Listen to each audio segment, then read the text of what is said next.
সে ঠিক আছে, সে বিষয়ে তো আমি কোনো কথা বলছি না। উফ, এই দেখো তোরা এখানে,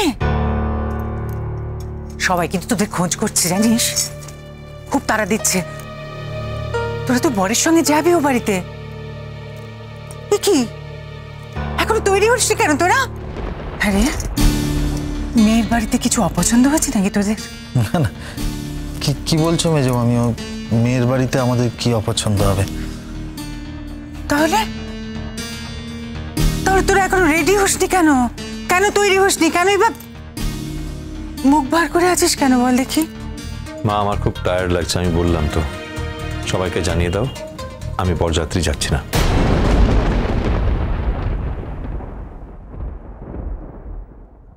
রণ না গেলে তাহলে আমিও, মানে আমরা দুজনেই থেকে যাই। তোরা কি বলছিস? তোরা জানিস কি বলছিস? কি কথাটা যদি বাচ্চা শোনে কতখানি কষ্ট পাবে বল দেখি? প্রত্যেককে প্রত্যেক মুহূর্তে সুখী করা আমার কাজ নয় মা।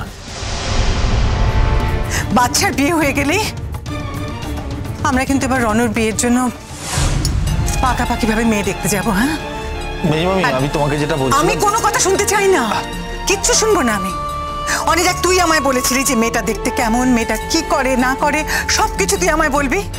কি রে বলিসনি? কিন্তু এখনো বলিসনি, বলবি না আমায়? বল কেন তখন থেকে অবান্তর কথা বলছো বলো তো মা?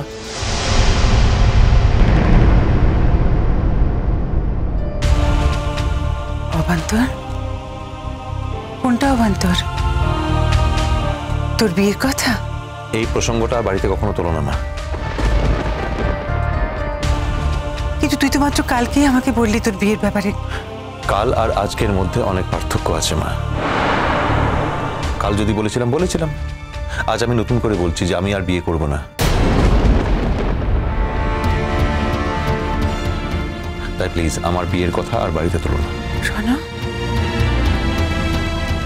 একটা দিন মাত্র, কাল থেকে আজ, এর মধ্যে এমন কি ঘটে গেল রণ যে তুই?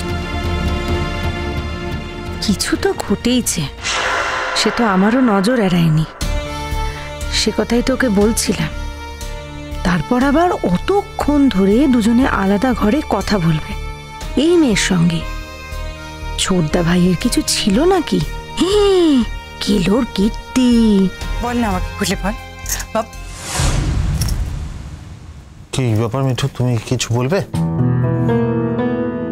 আসলে আমি দেখতে এলাম তোমরা রেডি হয়েছো কিনা, সবাই তোমাদের ডাকছে।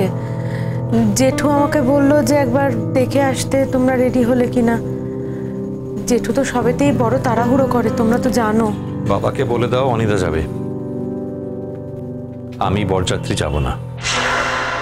আহা গো, মনে নিশ্চয়ই কোনো দুঃখ লেগেছে, তাই আমাদের ছোটদা ভাই বিয়ে বাড়ি যাচ্ছে না, আর কাউকে বলতেও পারছে না যে কেন যাচ্ছে না। কি কাণ্ড!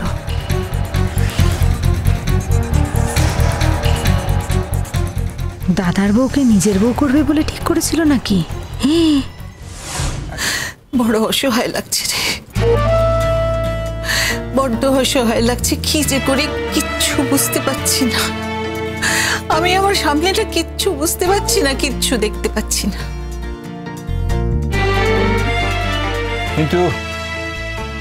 কিন্তু মা, আর একটা ছেলের কথাও ভাব মা।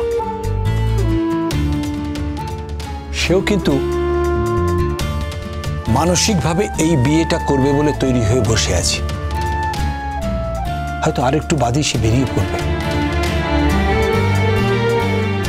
যদি তাকে নিরস্ত করতে হয় তাহলে তাকে এক্ষুনি বারণ করতে হবে, আর দেরি করা চলবে না। বল মা। আমি রণর কথাই রাখবো। আমি রণকে ভালোবেসেছি তো, তাই রণর কথা আমি ফেরাতে পারবো না।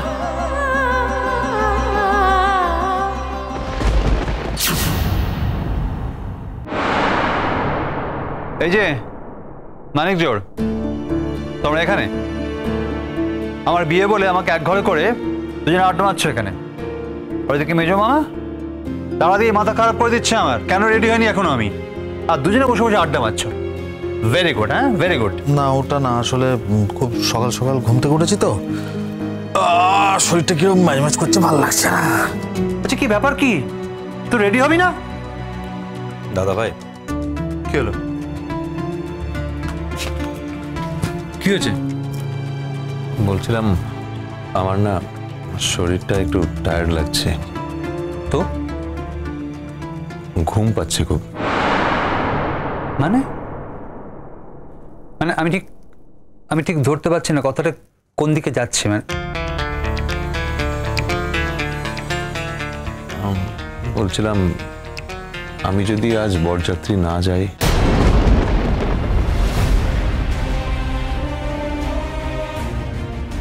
হোয়াট? কি হয়েছে কি তোর না? নাকি কিছু না তো। তুই এই কথাটা বললি কি করে? তোর টায়ার্ড লাগছে বলে তুই আমার বিয়েতে বরযাত্রী যাবি না? ইয়ে বাদশাদা,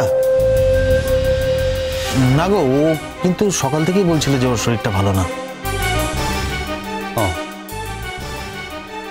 ওকে, যাস না,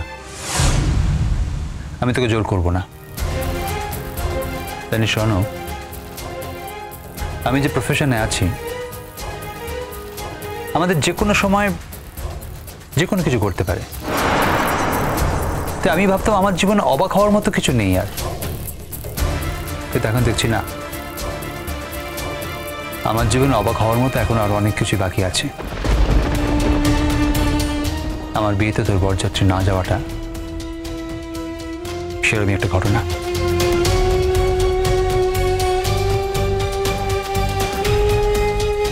তোকে তো কখনো দেখিনি এরম আগে। কিরম আনমাইন্ডফুল লাগছে। তোর কি সকালে ওদের বাড়িতে গিয়ে ভালো এক্সপিরিয়েন্স হয়নি? আমি কি এখানে বিয়ে করে ভুল কিছু করছি? না না, একদম না। ও খুব ভালো মেয়ে, আর তোমার খুব ভালো জায়গায় বিয়ে হচ্ছে দাদা ভাই। দেখবে তুমি খুব হ্যাপি হবে। খুব ভালো মেয়ে, ওদের ফ্যামিলিও খুব ভালো। তাহলে সমস্যাটা কোথায়? সমস্যা কোথায়? কোনো সমস্যা নেই তো রণ। আমার ভাবতে অবাক লাগছে, ইনফ্যাক্ট আমি বিশ্বাস করছি না যে শুধু টায়ার্ড লাগছে বলে তুই আমার বিয়েতে বরযাত্রী যাবি না। ওকে, যাস না। আমি তো যাচ্ছি। আরে যাচাই করে দেখছিলাম আমার ডিমান্ডটা আগের মতো আছে কিনা। দেখলাম যে ঠিকই আছে, কমে যায়নি। আসলে আমার দাদা ভাই বিয়ে করতে যাচ্ছে, ভাবলাম নতুন বউকে পেয়ে আবার ভুলে না যায় আমাকে, তাই একটু ঝালিয়ে দেখলাম আর কি। ঠিকই আছে। আচ্ছা, ওদিকে তো কোনে বাড়ির লোকজন হাফ ইত্তেজ করে বসে আছে, কখন বর আসবে। তুমি এখন ধুতি পরনি, পরবে না? আমাকে তো পরাতে হবে। আমি ধুতি পরাবো, টোপরও পরাবো, চন্দন পরাবো। দেখো না কেমন সাজায়। নতুন বউ তো তোমার থেকে চোখই ফেরাতে পারবে না, দেখো। তাই তাই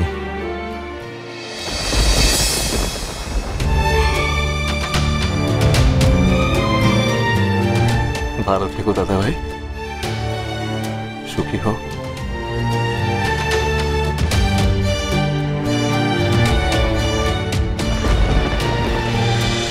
কুসুম দোলা কুসুম দোলা, চলো চলো চলো চলো চলো পাল্টাই।